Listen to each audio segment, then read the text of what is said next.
Selamat pagi teman-teman, jumpa kembali di MBT Journey Inspiration of Life. Pagi ini saya mau coba sharingkan tuh di dalam firman ada katakan Tuhan adalah menara yang membawa keselamatan akhirat dan kesuksesan dunia. Maksudnya apa?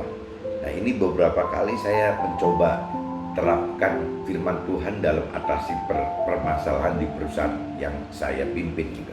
Sebenarnya karakter saya adalah orang yang sangat rasional, bahkan sering menganggap masalah itu dengan sebelah mata di dalam arti kata menganggap sepele, rencana selalu temukan solusi. Kenapa? Karena saya memang orang rasional gitu. Jadi mudah sekali untuk mencarikan solusi-solusi. Tuhan kasih saya talenta untuk bisa mendapatkan solusi itu. Saya tahu bahwa itu dari Tuhan. Nah,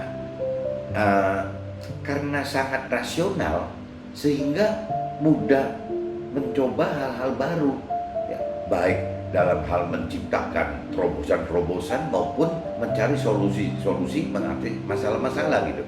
Jadi ini jadi positifnya jadi kreatif gitu, negatifnya jadi bosenan, mudah bosen gitu.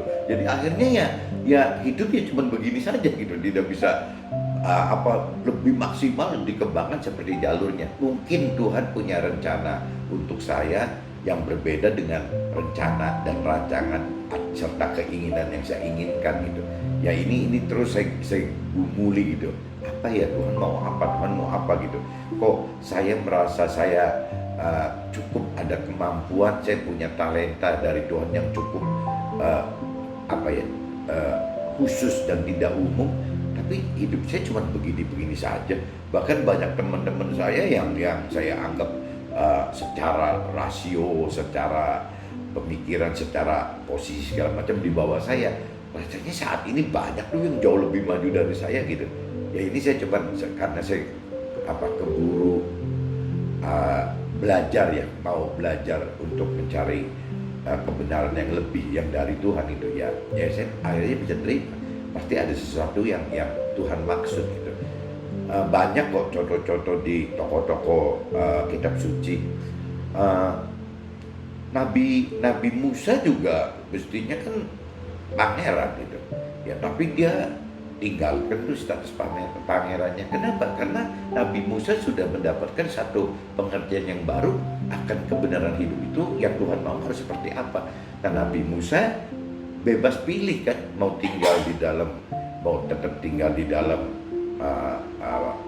menjadi pangeran, tinggal di kerajaan menjadi pangeran, atau mengikuti Tuhan dengan jadi harus begitu tuh. Sengsara banget hidupnya ceritanya nih di kitab suci kan, mungkin ada gitu ya, sangat susah gitu hidupnya Musa tuh. Kenapa Nabi Musa ingin meninggalkan kerajaan dan pangerannya gitu ya? Karena balik lagi Nabi Musa lebih mengenal akan apa yang Tuhan kehendaki dan rancangkan untuk Nabi Musa gitu.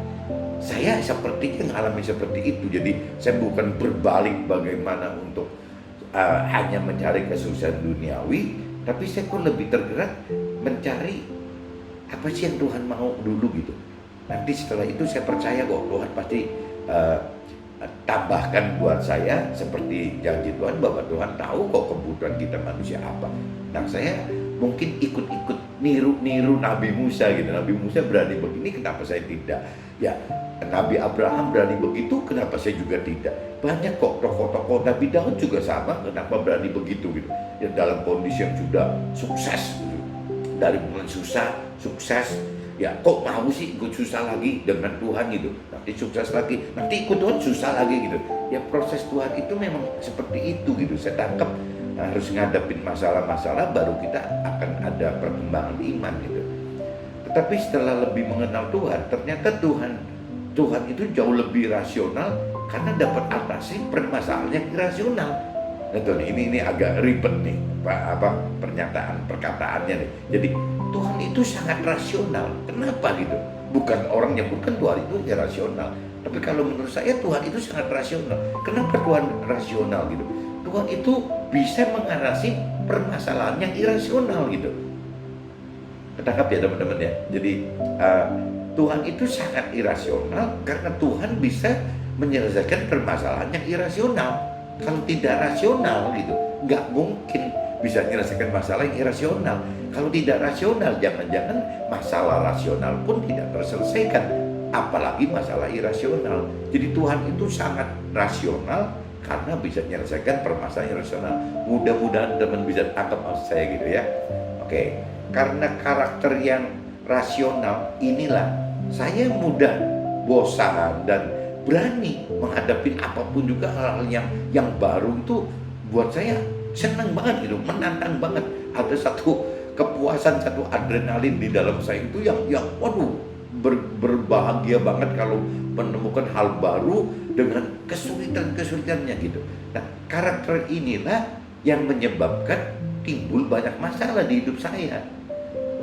Jadi saya percaya ini jangan-jangan memang Tuhan kasih saya sesuatu di dalam hati saya untuk terus mengalami banyak masalah. Kenapa? Kalau secara rasio masalah itu kan harus dihindari gitu. Tapi kalau dari sisi rohani, masalah itu adalah semakin banyak masalah, semakin banyak pengalaman iman yang akan kita dapat, semakin membawa iman kita naik ke tingkatan-tingkatan yang lebih lagi, lebih atas lagi. Jadi masalah itu bukan musuh kita dalam rohani loh, tapi kalau dalam rasio mungkin masalah itu jadi persoalan tersendiri yang dihindari oleh orang-orang awam pada umumnya gitu. Jadi kalau teman-teman mengakui bahwa teman-teman percaya Tuhan dan teman-teman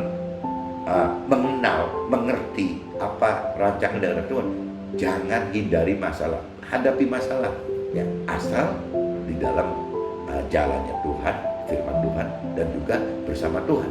Pasti masalah itu akan terlewati dan kita seperti yang Tuhan rancangkan, kehendaki, kita akan naik level iman kita. Jadi kita lebih dewasa rohani gitu. Kalau lebih dewasa rohani di alam dunia ini kan menjadi pelajaran gitu. Tapi kalau dewasa rohani nanti di akhirat itu kan makin dekat dengan Tuhan gitu, makin dekat dengan rancangan dan kehendak Tuhan untuk kita setiap manusia ini gitu. Dilema untuk merubah diri menjadi defensif atau ofensif. Akhirnya saya putuskan tetap ofensif dengan pola Tuhan. Saya waktu itu ada pilihan kan antara saya ini ngadepin masalah terus apa lebih baik saya seperti yang lain aja lah, saya coba defensif. Yang lain juga enggak begitu. Saya pelajarin kanan kiri saya, di keluarga kecil saya juga tidak ada yang seneko-neko saya gitu. Sebaliknya teman-teman saya juga tidak ada yang seneko-neko saya. Kerabat-kerabat dekat saya juga tidak ada yang seneko-neko saya. Berarti saya ada pilihan defensif juga bisa waktu itu gitu. Tapi ternyata kok saya lebih happy, lebih memilih ofensif aja lah. Saya lebih tergerak untuk memilih ofensif. Tapi dengan saya mau coba ofensif yang berubah gitu. Dari cara lama ofensif yang dengan cara lama, saya rubah menjadi ofensif dengan cara baru, yaitu ofensif menyerang dengan cara pola Tuhan. Karena firman Tuhan itu lebih menantang dibanding yang pernah saya coba. Tetapi ada perbedaan karena pola Tuhan mengaitkan kuasa supranatural dari Tuhan dengan asalkan hidupkan rohnya gitu. Jadi bedanya gitu. Kalau saya memang talenta saya Tuhan kasih, saya senang gitu untuk mengerjakan hal-hal yang menantang, tapi tidak punya pegangan. Nah, tapi setelah saya masuk dengan pola Tuhan, berarti kan ada ternyata bukan cuma itu. Ternyata bersama Tuhan itu di dalam firman itu sangat lebih ofensif lagi loh, sangat lebih menantang lagi gitu, lebih menimbulkan adrenalin lagi. Dan aneh-aneh karena orang awam bicara itu irasional. Nah, saya lebih happy lagi setelah mengenal firman Tuhan gitu, sangat ditantang gitu. Nah, cuman ya kembali lagi saya kapok gitu, nggak berani mengerjakan sesuatu yang menantang itu sendirian, pasti nggak kuat karena saya udah alamin puluhan tahun, belasan tahun, puluhan tahun seperti itu gitu. Nah, sekarang saya coba. Jadi saya bedakan dengan pola baru itu yakni dengan polanya Tuhan dengan mengaitkan kuasa Tuhan yang supranatural itu gitu. Dengan cara ya selain saya mengenal firman Tuhan, saya coba belajar mengerti firman Tuhan, saya juga hidupkan roh Tuhan yang ada dalam saya untuk mendampingi saya dalam melakukan hal-hal yang irasional tadi, yang menantang tadi gitu. Kenapa? Karena saya butuh kekuatan supranatural Tuhan gitu. Kalau tidak ada kekuatan roh Tuhan di dalam saya, nggak ada kekuatan supranatural. Kalau tidak ada kekuatan supranatural, sepertinya tidak akan bisa mengatasi untuk hal-hal yang irasional. Tidak mungkin saya mampu merubah hal irasional ya menjadi rasional jika tidak ada kekuatan atau kuasa supranatural dari Tuhan gitu. Jadi kerja Tuhan itu, pola kerja dengan yang baru yang dengan Tuhan itu jelas harus mengenal firman, jelas harus mengerti firman, dan harus menghidupkan roh Tuhan yang ada dalam kita agar kita punya kuasa gitu, kuasa supranatural yang dari Tuhan menghadapi tantangan-tantangan tadi gitu loh. Saya sekarang merasa lebih hidup dan tertantang jalani hidup karena target Tuhan itu besar sekali. Target Tuhan itu tidak seperti target saya yang dengan pola hidup lama, yaitu cuman urusannya duniawi doang gitu loh, duniawi tok gitu. Tapi kalau target Tuhan ternyata bukan cuman urusan duniawi dianggap sepele sama Tuhan gitu. Yang Tuhan kasih homework, ngasih jadi beban pertanggungan jawab kepada saya itu justru bukan perihal bagaimana sukses duniawi gitu. Tuhan malah ajak saya untuk masuk ke dalam bagaimana mencari keselamatan akhirat gitu. Kenapa? Karena keselamatan akhirat adalah kekal. Nanti setelah kita mengenal, melakukan keselamatan yang dengan tujuan akhirat yang kekal tadi, Tuhan janji ya pasti yang namanya kesuksesan duniawi itu ya Tuhan akan tambahkan. Itu firman Tuhan yang katakan, bukan saya gitu. Jadi saya sekarang dalam posisi seperti itu. Sekarang saya bagaimanapun juga dalam kondisi yang banyak masalah, bahkan mungkin masalah saya lebih banyak daripada masalah sebelum saya mengenal Tuhan gitu. Tapi hati saya tidak bisa meninggalkan Tuhan. Hati saya enjoy gitu, senang ya, menghadapi tantangan-tantangan masalah-masalah ini bersama Tuhan. Dan di situ akan makin hari makin kelihatan bahwa ya, oh cara kerja Tuhan itu seperti ini, oh mujizat Tuhan itu seperti ini. Itu loh yang membuat kita lebih hidup, yang membuat saya tidak mau meninggalkan Tuhan lagi. Kalau saya perbandingan saya yang sekarang saat ini gitu ya, dengan waktu saya sukses duniawi, jauh saya lebih sukses duniawi daripada sekarang. Sekarang mau beli apa-apa serba susah gitu. Tapi kok ada sukacita di dalam saya gitu. Ada rasa gembira, ada rasa damai sejahtera apabila saya menghadapi masalah, banyak masalah, permasalahan berat itu apabila saya dengan Tuhan. Bahkan bisa disimpulkan seperti orang yang kurang normal kali ya, kalau saya bisa bicara, Tuhan kalau masalah udah habis, saya minta masalah baru Tuhan. Kalau bisa lebih berat gitu. Karena kalau masalahnya makin berat, saya terpaksa harus makin dekat sama Tuhan. Terpaksa loh, karena belum tentu saya sudah, hati saya seperti itu. Saya cuma terpaksa, saya mesti mengandalkan Tuhan. Kalau tidak saya tidak kuat. Nah waktu saya terpaksa mengandalkan Tuhan, otomatis saya menjadi makin intim dengan Tuhan gitu. Nah, yang saya tahu Tuhan, yaitu yang tadi saya katakan, firman katakan juga bahwa Tuhan itu adalah andalan kita. Mungkin kalau diibaratkan di firman itu, Tuhan itu ibarat menara loh, menara yang kita harus tuju untuk masuk ke dalam keselamatan akhirat dan kesuksesan dunia gitu. Mudah-mudahan bisa ditangkap teman-teman.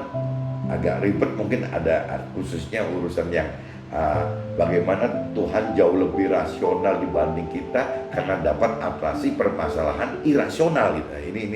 Ini tolong disimak lebih dalam, apakah bisa ditangkap nggak maksudnya.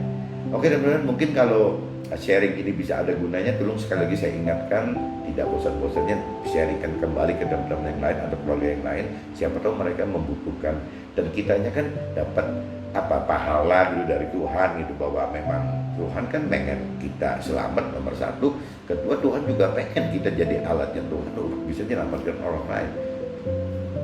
Mungkin begini dulu teman-teman pagi ini, mudah-mudahan bisa ketangkap. Oke, see you. Bye-bye.